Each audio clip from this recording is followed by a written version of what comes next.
dobry, witajcie w globalnym przeglądzie ekonomicznym. W dzisiejszym programie Ukraina chce zbudować 3 międzypaństwowe linie energetyczne z Polską. Bezrobocie w Niemczech wzrosło w marcu. Gospodarka Wietnamu odnotowała wzrost o 5% w pierwszym kwartale 2024 roku. G7 dyskutuje o obniżeniu price cap na rosyjską ropę. Dalsza odsłona wojny o chipy. Czy państwa Zatoki uznają Izrael za państwo? Punktualność na polskich torach bije rekordy. Lepiej jest niż w Niemczech? Zapraszamy. Dzień dobry. Witamy. Z tej strony Mateusz Lech oraz Paweł Jeżowski. Witamy w sobotni poranek. Jeżeli musicie robić dużo rzeczy, to nie trzeba na nas patrzeć, można słuchać nas w tle. Wiemy, że przygotowania świąteczne idą pełną parą. My się będziemy widzieli jeszcze wieczorem w Jaruskim, natomiast nie będziemy mieli tam okazji złożyć życzeń, więc w tym momencie ja chciałem złożyć najserdeczniejsze życzenia spokojnych świąt w gronie rodzinnym lub inaczej, jak lubicie. No i tyle. Przejdźmy do tematów, bo jest bardzo dużo. Dużo jaj, życzymy smacznych, tak. Pamiętajcie, każde jajo więcej u nas, to jedno jajo mniej w Rosji, więc jedźcie na zapas. A my przechodzimy, słuchajcie, do pierwszej informacji dotyczącej Ukrainy, ponieważ chyba to się najmniej przebiło, jeżeli chodzi o polskie media. Mieliśmy w tym tygodniu, co mija, w ostatnich dniach wizytę premiera Ukrainy Denysa Szmyhala oraz całej, że tak powiem, wierchuszki tej rządowej ukraińskiej w Polsce. Było spotkanie pomiędzy Donaldem Tuskiem, było spotkanie z ministrem oczywiście rolnictwa, natomiast okazuje się, że po konsultacjach międzyrządowych Kijów zapowiedział budowę 3 nowych linii energetycznych między Ukrainą a Polską. No i to można powiedzieć taki konkret, który wynika z tego spotkania, bo w pozostałych tematach gdzieś rządy się zbliżyły, ale takiego przełomu nie odnotowaliśmy, natomiast tutaj widzimy, że te linie będą budowane. Tutaj Ukraina podaje przykład budowy linii energetycznej z Chmielnickiej Elektrowni Atomowej do Rzeszowa.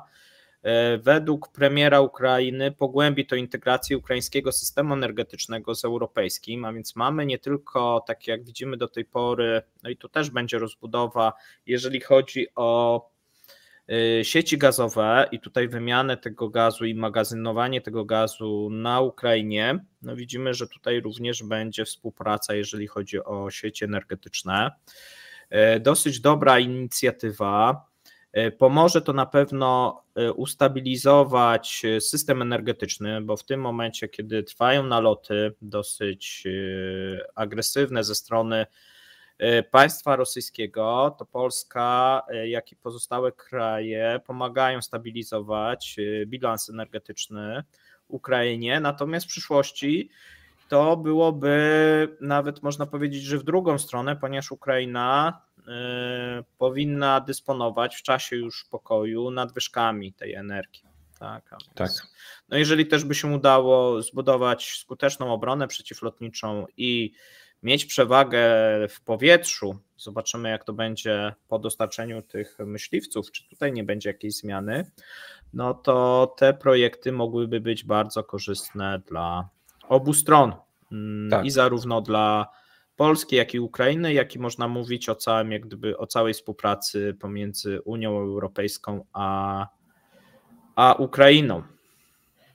Tu warto zaznaczyć, że Ukraińcy planują rozpoczęcie budowy nowych elektrowni jądrowych, więc tak naprawdę w przyszłości rzeczywiście my może nie będziemy mieli elektrowni, bo nie wiadomo jak to się będzie u nas w Polsce toczyło i ile to będzie trwało, a Ukraińcy sobie kolejną wybudują. Myślę, że to jest ciekawa inicjatywa i fajna inicjatywa. Przejdźmy natomiast do drugiego sąsiada, do Niemiec. Bezrobocie w Niemczech wzrosło w marcu. Liczba osób bezrobotnych w Niemczech wzrosła w marcu, choć trzeba przyznać, że mniej niż oczekiwano. Tak wynika przynajmniej z czwartkowych danych podanych przez Federalny Urząd Pracy. Urząd podał, że liczba bezrobotnych wzrosła do 2 719 000 Niemców. Sezonowa wyrównana stopa bezrobocia pozostała stabilna mniej więcej na poziomie 5,9%. Dla porównania w Polsce od jakiegoś czasu wszystko się kręci w okolicach 2,9%. Pogorszenie koniunktury gospodarczej w dalszym ciągu wywiera wpływ na rynek pracy. Ogólnie jednak rynek pracy radzi sobie stosunkowo dobrze, tak stwierdziła szefowa Urzędu Pracy Andrea Nahles.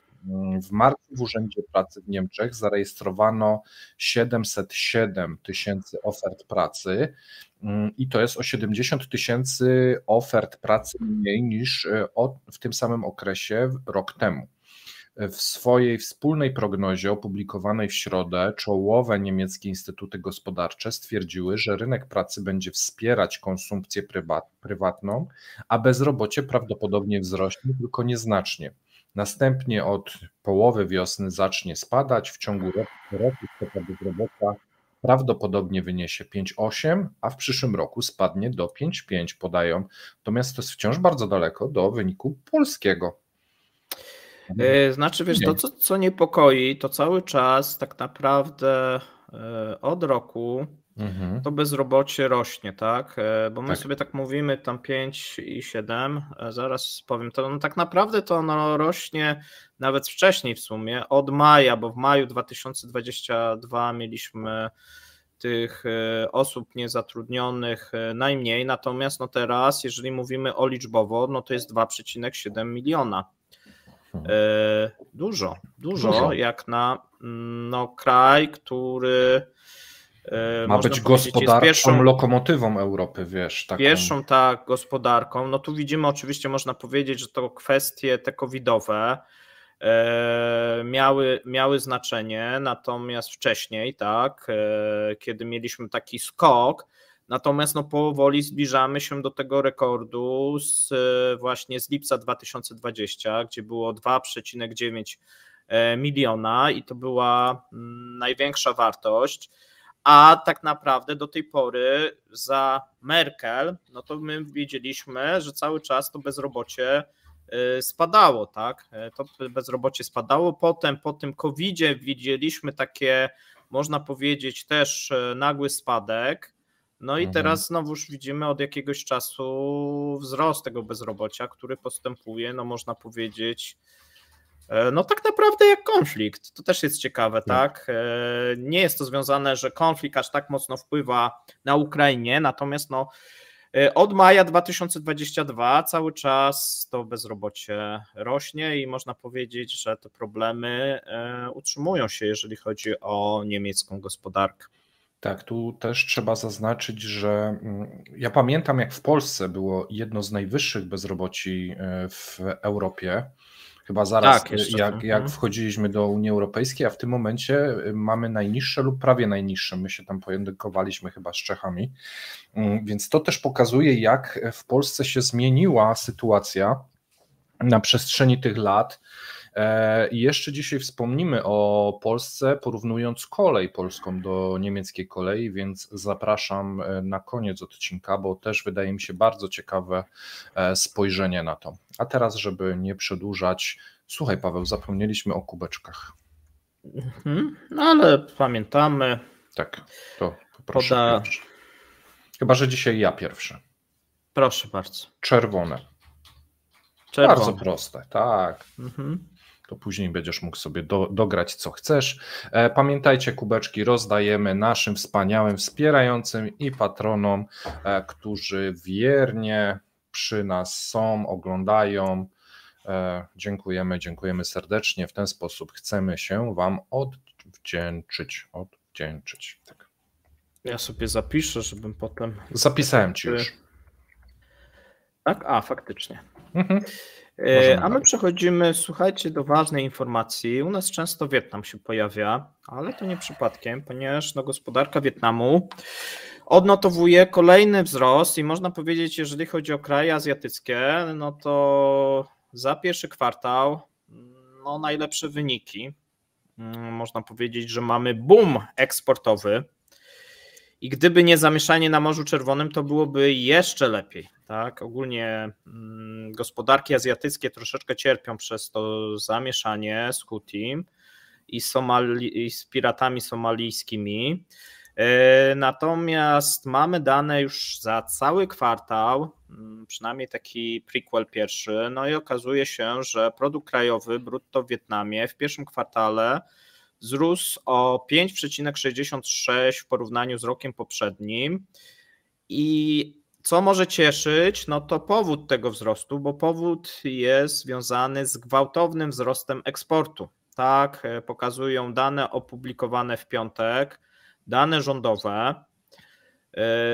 I tutaj co możemy wyczytać z tych danych?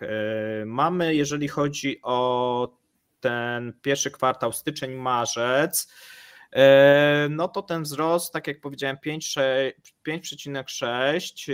W zeszłym roku też mieliśmy wzrost. Co możemy jeszcze powiedzieć? W zeszłym roku mieliśmy 3,41. Ten pierwszy kwartał, można powiedzieć, jest ciut gorszy od czwartego kwartału, bo w czwartym kwartale było 6,72, jeżeli chodzi o wzrost. Natomiast tutaj się wskazuje, że te dane za pierwszy kwartał są generalnie niższe ze względu na święta, więc trzeba tutaj odliczyć pewną sezonowość tego. No i tutaj można powiedzieć, że to, co się wybija, to, że Wietnam staje się kluczowym eksporterem smartfonów, elektroniki i odzieży. Tak? Tam mówiliśmy, że dosyć dużo firm w ostatnim czasie przenosiło swoje centra produkcyjno-logistyczne. Tak. No i Wietnam urasta na, można powiedzieć, takiego, jeżeli chodzi o cały ASEAN, pierwszą, może nie pierwszą gospodarkę, ale najdynamiczniej rozwijającą się. Mówiliśmy o tych dużych inwestycjach chińskich, o inwestycjach też amerykańskich, zachodnich i o inwestycjach też krajów sąsiadujących z Wietnamem. Cały czas korzysta z tego swojego położenia. No i tutaj mamy, słuchajcie, nawet na ten rok rząd wyznaczył cel wzrostu gospodarczego na poziomie 6,5% i to wydaje się, że to jest cel realny, bo tutaj widzimy, że sektor produkcyjny i budowlany wzrósł o 6,28%, sektor usług 6,12%, tak mniej więcej możemy wyczytać. Natomiast to, co może najbardziej cieszyć, to eksport towarów. Eksport towarów, słuchajcie, w pierwszym kwartale 17% wzrostu. Tak. To napędza tak naprawdę całą produkcję. I o ile w przypadku innych krajów, takich jak Rosja, to podajmy jak gdyby tu różnicę, tak? Rosja też może się pochwalić prawdopodobnie wzrostem gospodarczym, jeżeli chodzi o pierwszy kwartał, natomiast on jest napędzany zbrojeniami, a tutaj napędzany jest eksportem, no więc zupełnie inna struktura, mamy olbrzymie inwestycje zagraniczne w Wietnamie, co już się, tak jak mówię, przekłada na te dane eksportowe. Równie dobrze i imponująco wygląda import. Słuchajcie, import 14%, 13 dokładnie ,9, no i wartościowo to jest też ciekawe, 93 miliardy dolarów, jeżeli chodzi o eksport, import 84 miliardy dolarów, no to już zaczynają się robić takie odczuwalne, że tak powiem, liczby, no i ta gospodarka Wietnamu widzimy cały czas z miesiąca na miesiąc, roku na rok się wspina. Tak, więc jeżeli chcecie się pochwalić gdzieś teraz na świętach wśród rodziny znajomością świata, to powiedzcie, że Wietnam jest tygrysem, obecnie i bardzo szybko się rozwija, bo mało osób o tym wie, możecie opowiedzieć i przytoczyć tę historię, a Łukasz chyba będzie musiał wkrótce rozpocząć kolejny cykl wietnamski przegląd ekonomiczny. Może. Tak, Wietnam jest ogólnie ciekawym krajem, nadal duże nierówności społeczne, nadal biedny kraj, ale tak jak mówię, z dużym potencjałem, z dużą możliwością rozwoju. I tam demograficznie też wygląda dobrze, bo rośnie demograficznie. Zdecydowanie. Zdecydowanie młoda nadal populacja w stosunku, nawet jeżeli porównujemy na przykład do Chin, tak, bo tu często są jakieś porównania, oczywiście ludnościowo i gospodarczo, no to można powiedzieć, że mały kraj, natomiast patrząc jak gdyby na dynamikę i perspektywy dobre są, na ten moment są dobre, jeżeli politycznie nie będzie jakichś zawirowań, bo to w Azji Południowo-Wschodniej chyba jest największe ryzyko, takie polityczne, że jak się zbyt dobrze jakiś kraj rozwija, to coś komuś nagle do głowy przychodzi i się coś tam psuje. Mamy nadzieję, że tutaj tak nie będzie, trzymamy kciuki za rozwój tego kraju, a my, słuchajcie, przechodzimy do tytułowej Ja informacji. tylko chciałem wrzucić na koniec, że 102 miliony ludzi, więc to jest populacja i bardzo szybko rośnie, więc wkrótce najprawdopodobniej przegonią Rosję pod względem ludności. Ludności i danych też właśnie gospodarczych, tak, jeżeli chodzi o import, eksport, no i być może też jeżeli chodzi o produkt krajowy brutto za jakiś czas, tak, no to jest perspektywy raczej... są. Perspektywy są, tak, jeżeli mówię się nic nie popsuje.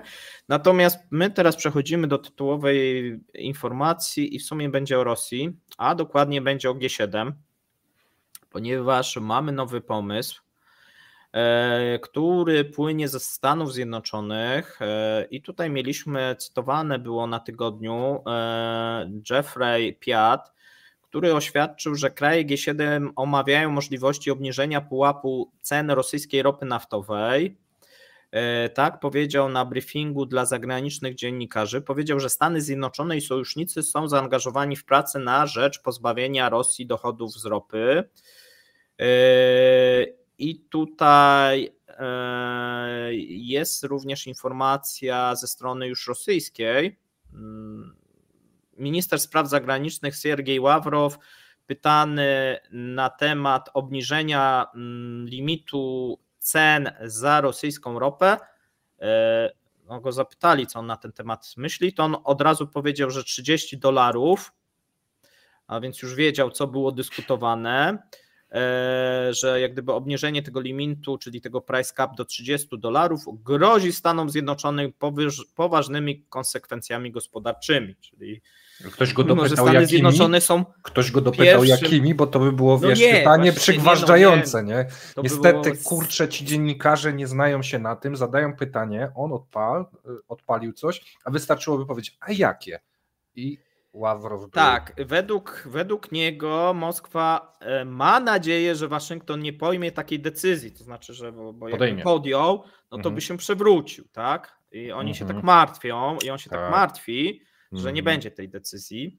A tak na poważnie, skąd te $30? To nie jest propozycja amerykańska, to jest propozycja ze strony Ukrainy i taka propozycja faktycznie jest brana pod uwagę, chociaż wydaje mi się, że byłaby bardzo nierozsądna i akurat zgodzę się, że byłaby szkodliwa, ale z innego oczywiście punktu widzenia niż pan Ławrow, ponieważ wielokrotnie mówiłem, o wiele lepsze było to, co kiedyś proponowano, czyli żeby i było zapisane w sumie w regule price capu, tylko nie zostało zastosowane w sumie przez Stany Zjednoczone, a mianowicie, żeby ten price cap co jakiś czas obniżać. Co kwartał była rewizja zapisana. Tak. No i martwy punkt, tak? No i niestety nic z tego nie wyszło, bo była wtedy szansa, że ten price cap mógł być obniżany, czyli takie gotowanie żaby, obniżanie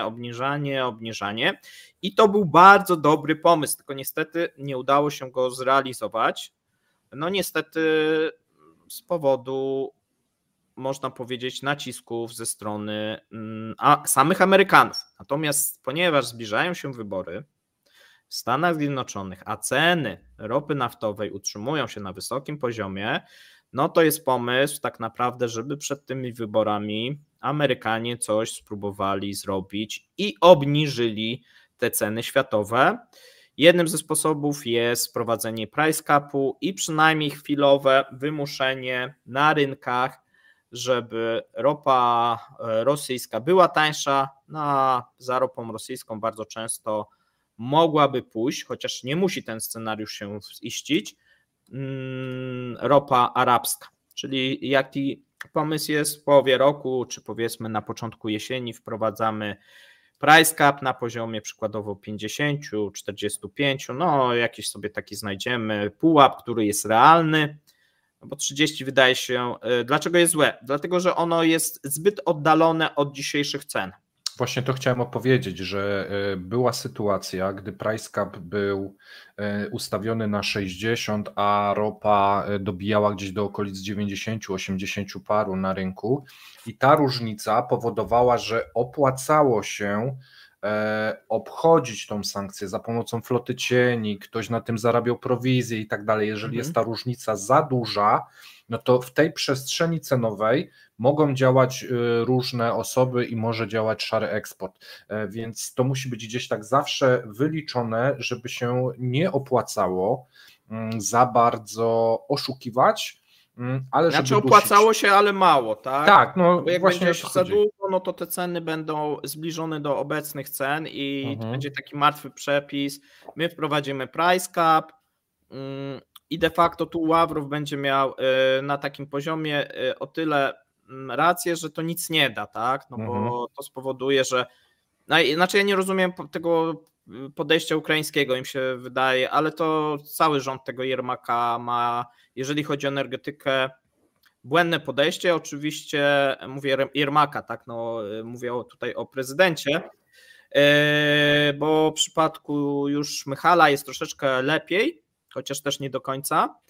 Natomiast z tym price capem była to komisja Jermaka i raczej to są jego pomysły i błędne postrzeganie, że coś można narzucić, czyli że my wprowadzimy 30 i tak naprawdę trzeba tylko ponarzucać to wszystkim i wszyscy będą to przestrzegać. No tak to nie działa.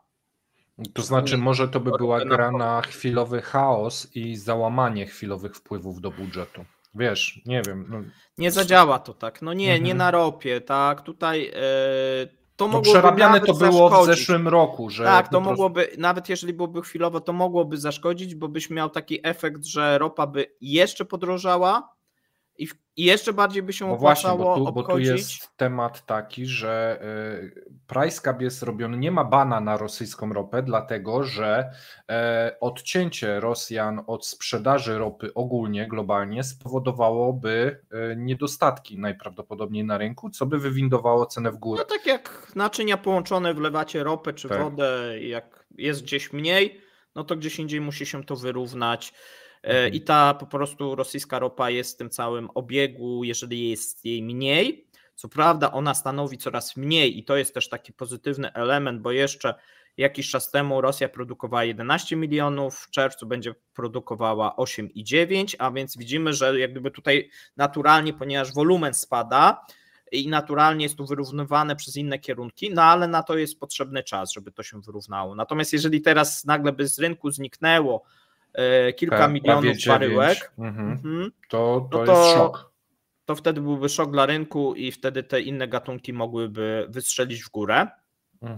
Natomiast tutaj będziemy mieli też bardzo ciekawy efekt, jeżeli chodzi o tą ropę, bo tak, mamy zakaz benzyny, będzie ograniczony diesel lub zostanie wprowadzony okresowy zakaz, a jeżeli nie zostanie wprowadzony zakaz, no to i tak będzie dobrowolne takie zmniejszenie tego eksportu przez firmy rosyjskie.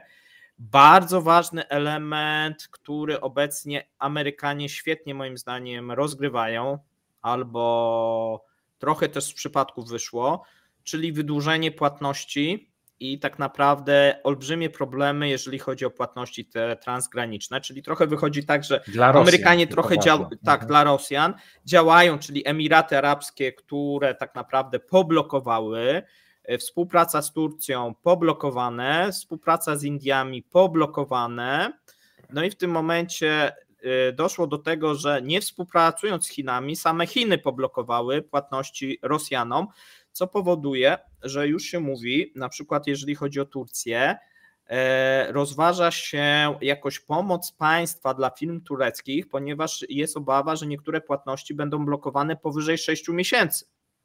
A więc takie prognozy są, które są w przypadku nawet rynku surowcowego 6 miesięcy, to bardzo długo. Tu jestem bardzo zainteresowany tym, jak będą raportować Rosjanie wpływy do budżetu, bo oni mogą podawać Excel, nie? Że spodziewają się. Z wpływami do budżetu nie ma nic wspólnego. Aha, tak, bo podatek od wydobycia. No okej. Bo idziesz tak jak polscy eksperci. Nie, dobra, wiesz, cały czas się nie przedstawiłem, że to od wydobycia. Ale od zysków. Na przykład firmy tam mogą masz nie kilka zapłacić. podatków, tak, masz oczywiście podatek eksportowy, natomiast najważniejszym podatkiem jest podatek od wydobycia, tak? Więc niezależnie czy to idzie na rynek eksportowy, tak, czy rynek krajowy, tak naprawdę płaci się podatek taki, w Polsce też jest tak, od kopalin, tak, w przypadku Rosji mamy podobną sytuację. Mamy tam takie 3 podatki, tak, w tym momencie, natomiast zwiększa się udział tego podatku od wydobycia, bo też jest taka zmiana właśnie, żeby ten podatek od wydobycia był głównym podatkiem, które firmy płacą, jeżeli chodzi o firmy surowcowe, tak? Ja się zastanawiam, stąd jak też zwiększone wpływy w styczniu, w lutym. Ale zaraz, Paweł. Bo okej, one muszą zapłacić, ale żeby zapłacić, to też potrzebują mieć jakąś płynność finansową, a nie dostają zapłat, więc to wiesz, trochę naokoło, ale tu też uderza w ten budżet, no bo te firmy mogą po prostu nie mieć środków, żeby zapłacić, jeżeli na przykład żyją tylko z eksportu. Tak, nadal mają dobrą poduszkę finansową, ale nawet jeżeli popatrzymy na to, co się działo na Gazpromie, na gazie, gdzie ta poduszka finansowa z 2 miliardów do 500 milionów chyba było w rok. Do 287, a potem skoczyło o 70 kilka, no zrobiło się tam 300 milionów, ale tylko dzięki właśnie tej części Gazprom Nieft i spółkom zależnym, ponieważ Gazprom też ma różnego rodzaju udziały i dywidendy z innych spółek, które ma w portfelu, plus jeszcze właśnie Gazprom Nieft. Natomiast to, co widzieliśmy, jeżeli chodzi o rosyjskie firmy, no to trochę dużo problemów, bo tak, koszty poszły w 2023, mówiliśmy około 30%, to już było widać w sprawozdaniach tych finansowych. Prawie każda firma odnotowała spadek zysku, a mieliśmy średni koszt, średnia cena Uralsa w 2023 w tym momencie była dobra. Tak? Była na początku roku fatalna, natomiast potem się zaczęło poprawiać i na jesieni była w miarę przyzwoita, natomiast widzieliśmy wszędzie spadek tych zysków. W 2024 do tych zwiększonych kosztów i spadających zysków dochodzą problemy z płatnościami, z terminami i tym największym zagrożeniem no to jest właśnie płynność. Przez jakiś czas to się będzie udawać balansować. Dlaczego? Dlatego, że tak jak mówię, jest poduszka finansowa, firmy mają pieniądze jeszcze na kontach, natomiast jeżeli tu sytuacja by się utrzymywała dłużej i te problemy z płatnościami utrzymywały się by dłużej, no to firmy staną przed problemami finansowymi. Tak. I to pewnie różnie będzie w przypadku różnych firm. Tu jeszcze dochodzi ten element związany z Indiami. Jeżeli by się okazało, mamy teraz wybory w Indiach, jeżeli by się okazało, że ta polityka indyjska, znaczy wygra oczywiście partia rządząca, natomiast jeżeli by się okazało, że coś by się zmieniło, a są takie oznaki, bo już widzimy, że hinduskie banki chcą przestrzegać price capu i hinduskie firmy, i zarówno publiczne, jak i prywatne, co ciekawe, bo mamy i stąd, chociaż nie wszystkie, te rafinerie chcą przestrzegać wytycznych i sankcji, ale nie oficjalnie, tylko tak po prostu się do tego zaczynają stosować w obawie przed sankcjami wtórnymi i przy naciskach amerykańskich. Jeżeli by się to udało, no to Rosjanom tak naprawdę zostaje tylko jeden kierunek, Chiny. No i to stawia w takiej nieciekawej sytuacji, no bo jedynie Chiny są w stanie, powiedzmy, powiedzieć, ok, bierzemy tą ropę powyżej price capu. Ale dlaczego miałby to zrobić? Ale właśnie, no dlaczego miałyby płacić więcej trochę powyżej price capu, no ale jeżeli price cap będzie na 50 czy 40 powiedzmy 5, no to wtedy powiedzą, bierzemy, damy wam te $2, a i tak łamiemy ten price cap, no ale, no bo w sumie jak masz tylko jednego odbiorcę, ale ja nie widzę logicznego sensu, żeby Chiny miały wtedy dać 2 więcej. Ja jestem za tym, żeby dały 5 mniej, bo i tak Rosjanie nie mają wyboru. No zobaczymy, tak, wiesz, te rozmowy na pewno będą. Tutaj też Chinom zależy, żeby Rosja się gospodarczo nie posypała, a więc może być tak, jak mówię, że dadzą trochę więcej, ale jak to Chiny, no będą chciały wykorzystać tą sytuację, żeby zbudować jeszcze bardziej swoją przewagę na rynkach eksportowych dzięki taniej rosyjskiej ropie, no bo to jest, wiesz, taka win-win, znaczy tak. win-lost, no ale taka sytuacja, wiesz, że oni mając tanią ropę, której nikt nie chce, która jest toksyczna, oni biorą prawie każdą ilość, dostają wysokie rabaty, przez co ich eksport, ich gospodarka jest bardziej jeszcze konkurencyjna i mogą produkować taniej. Bardzo dobrze, że zakończyłeś swoją wiadomość Chinami, gdyż płynnie przeszedłeś do mojej wiadomości. Dalsza odsłona wojny na chipy. Słuchajcie, Stany Zjednoczone sporządzają listę zaawansowanych chińskich fabryk produkujących chipy, które nie otrzymują kluczowych narzędzi. Tak powiedziały w czwartek osoby związane z tą sprawą. Wszystko po to, aby ułatwić firmom, które produkują urządzenia do produkcji właśnie chipów, powstrzymanie napływu technologii do Chin. Lista może zostać opublikowana w ciągu najbliższych kilku miesięcy. Departament Handlu w 2022 roku zakazał amerykańskim firmom wysyłania sprzętu do chińskich fabryk produkujących zaawansowane chipy, ponieważ Stany Zjednoczone starają się poważnie ograniczyć postęp technologiczny Pekinu, ale to wy wszystko wiecie. Mamy dedykowany program o Chinach i tam było o tym często mówiono, tak samo na Globalu. Firmy jednak, które produkują te urządzenia, twierdzą, że trudno jest określić, które fabryki w Chinach produkują zaawansowane chipy i od dawna nalegają, aby urząd amerykański opublikował listę, czego się wystrzegać. No i ma być w ciągu najbliższych tygodni taka lista stworzona, aby ułatwić amerykańskim firmom przestrzeganie zakazów.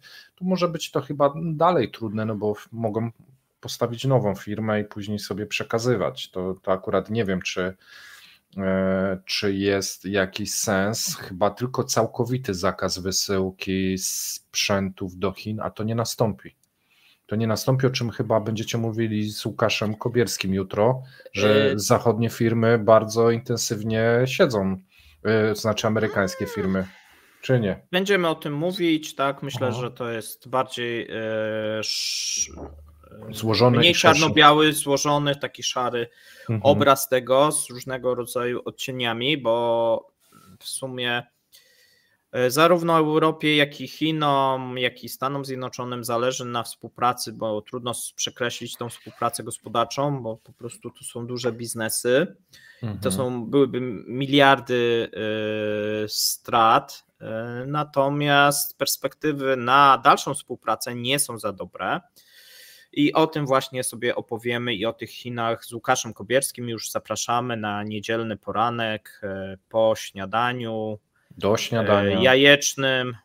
Zapraszamy, żebyście włączyli sobie Kremlinkę lub przy śniadaniu też można sobie włączyć telewizor i słuchać. Natomiast teraz przejdziemy do informacji ze Stanów Zjednoczonych, a mianowicie Joe Biden zapowiada, że państwa Zatoki Perskiej, takie jak Katar, Arabia Saudyjska, są gotowe uznać Izrael, tak informuje w najnowszej swojej wypowiedzi.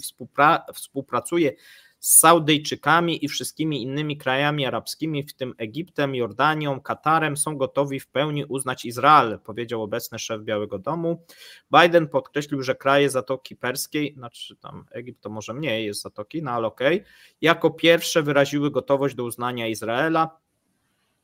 No oczywiście stwierdził, że jest pewien problem, no bo zwrócił uwagę, że musi istnieć plan działania co ma się wydarzyć w strefie Gazy i droga do rozwiązania najlepiej dwupaństwowego. W tym momencie obecny rząd Izraela odrzuca takie rozwiązanie, natomiast możemy sobie wyobrazić, że być może uda się z Amerykanami stworzyć rozejm, no i jak gdyby elementem tego rozejmu byłoby pewnie uznanie, kolejnym krokiem, tak, i elementem jakiegoś takiego szerszego rozwiązania, uznanie Izraela przez państwa Zatoki, co by przynajmniej na jakiś czas może uspokoiło sytuację, co by pewnie postawiło Iran w trudniejszej sytuacji, no bo wtedy oni by zostali, że tak powiem,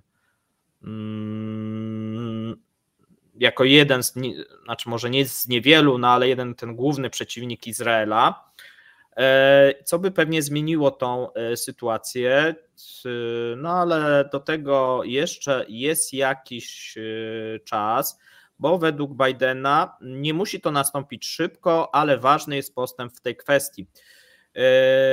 Tutaj cały czas Biden podkreśla, że kluczowa jest integralność i bezpieczeństwo Izraela, więc z jednej strony widzimy, że jest wsparcie w stosunku do Izraela, z drugiej strony zapowiedzi jakiegoś rozwiązania szerszego, w którym ten Izrael byłby bezpieczniejszy, jeżeli chodzi o te kraje, przynajmniej sunnickie, tak? No bo tak jak mówię, jeżeli chodzi o Iran, no to moim zdaniem tutaj pokoju i uznania to raczej bym się nie spodziewał. Mhm. Natomiast jeżeli na przykład Biden wygrałby wybory i przeżył tą drugą kadencję, a w tej drugiej kadencji doprowadziłby do uznania państwa izraelskiego, zakończyłby może wygranie pojedynek na Ukrainie z Rosją, to jego prezydentury by były takie na skalę, wiesz, tych interesów międzynarodowych bardzo znaczące, dużo by zmieniały na tej układance. Można powiedzieć, to by były takie... Wiesz co, myślę, że on będzie dążył, żeby jakieś tu sukcesy mieć jeszcze przed wyborami, jeżeli chodzi o Izrael i Zatokę, czyli do jednak rozejmu. No ale tego drugiego konfliktu Ukraina-Rosja to raczej nie uda mu się domknąć przed wyborami. Nie wiemy tego, tak? Szanse i scenariusz oceniamy nisko, no bo żeby to się musiało wydarzyć, no musiałoby coś się zmienić raczej po tej stronie rosyjskiej, tak? A na ten moment nie widać tego, ale pamiętajmy, że mówiliśmy jakiś czas temu, że pojawią się w 2024 jakieś czarne łabędzie. Tak. I to mówiliśmy chyba 3 dni przed zamachem w Moskwie, więc to było bardzo takie... Tak, no i widzimy, że jest zamach, tak, a więc w zeszłym roku mieliśmy bunt Prigorzyna, a więc myślę, że po tej stronie rosyjskiej pojawią się jeszcze jakieś rzeczy, których się w tym momencie nikt nie spodziewa, a które na pewno nastąpią, tak, bo tak jak gdyby logika by nakazywała, że tam spokoju raczej wbrew pozorom nie będzie. Co to będzie, trudno jest określić, ale moim zdaniem na pewno się pojawi. Dobrze by było, żeby Amerykanie byli przygotowani i umieli wykorzystać tą sytuację, bo jak widać cały czas niestety tu krytycznie oceniam, są zaskakiwani, nie są przygotowani. No i mają też bardzo duży bałagan mają wewnętrzny, wiesz, polityczny, tam też jest paraliż troszeczkę kongresu i tak dalej. No działają reaktywnie, no nie oczywiście nie tak jak Niemcy, natomiast no to jest też taka polityka z dużą dozą ostrożności, można powiedzieć, o tak to nazwijmy. A taka polityka na pewno nie byłaby, jeżeli by Republikanie wygrali. Natomiast oczywiście ona mogłaby być niebezpieczna dla niektórych krajów, tak?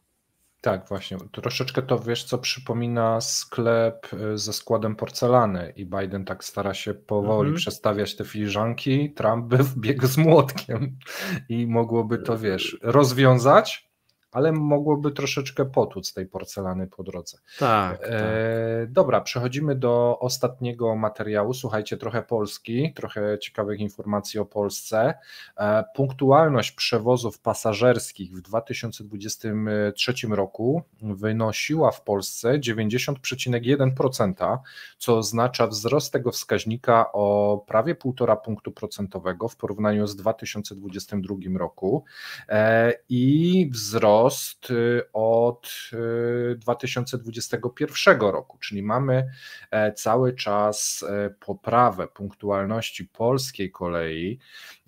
Łącznie w 2023 roku uruchomiono 1 890 000 pociągów pasażerskich, tu też wzrosty o 4%, czyli o 65 000 pociągów. W przewozach towarowych poziom punktualności to 51%, ale znaczny wzrost o 7% w stosunku do lat poprzednich. No i Polacy przenoszą się na kolej. Mamy wzrosty, jeżeli chodzi o ilość pasażerów przewożonych kolejami i pomimo zwiększonej ilości pasażerów, zwiększonej ilości pociągów, poprawia nam się też punktualność i 90% ponoć to już jest całkiem niezły wynik. Dla porównania, punktualność niemieckich pociągów w ostatnim czasie spada i to spada od kilku lat. W 2023 roku tylko 63% pociągów dalekobieżnych przyjechało w Niemczech do celu punktualnie. Czyli oznacza, że nie spóźniło się o więcej niż 5 minut. Dla porównania w 2022 roku punktualność pociągów niemieckich wynosiła 65%, a w 2021 73%, czyli mamy degradację 73, 65, 63, a w Polsce w drugą stronę. No i co ty, Paweł, na to? A zaskoczę cię. No. Bo sprawdziłem sobie, jak jest w Japonii, bo mi się tak zawsze kojarzyło, że w Japonii wszystko jest punktualne. Tak. No i Japonia ma poziom punktualności, no właśnie zgadnij. 97. 90,1, dokładnie taki sam jak Polska. A więc nie tyle, że przegoniliśmy pod tym względem Niemcy, ale dogoniliśmy Japonię. Kiedyś chcieliśmy doganiać, a więc jeżeli chodzi o punktualność, tak, to tutaj dogoniliśmy, takie są dane statystyczne. Tak? Wiesz co, ja to czytam i cały czas nie chce mi się wierzyć, natomiast dlaczego wygląda tak w Niemczech? To też kiedyś czytałem, że infrastruktura niemiecka była budowana często w latach tam 60., 70., nawet wcześniej, i duże są zaniedbania w remontach. My po wejściu do Unii Europejskiej dostawaliśmy dużo funduszy i modernizowaliśmy. Wyglądało to na początku bardzo topornie. Przechodziliśmy z trakcji z różnymi silnikami. Tu już od razu zapraszam na wtorek na wywiad z ekspertem odnośnie kolei. Będziemy rozmawiali o rosyjskiej kolei, ale też wspomniał troszeczkę, jak wyglądały te zmiany w Polsce. No i po tych znojach, tych remontach i tak dalej zaczynamy wychodzić na prostą i wygląda to całkiem optymistycznie. Myślę, że to jest idealny materiał, żeby zakończyć dzisiejszy odcinek. Dobrze, to kończymy. Życzymy spokojnych, rodzinnych świąt. A ty jeszcze musisz podać hasło. Usta Mateusza. O, słodko. Dobra, w takim razie wszystkiego dobrego i do usłyszenia. Drugi człon, usta Mateusza. Tak. Wszystkiego dobrego i zapraszamy na 20:30 na Jaruski. Trzymajcie się. Cześć.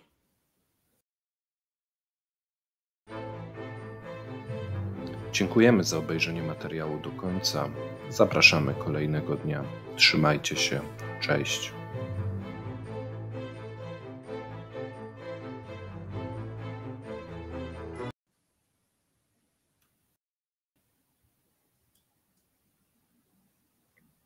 Leci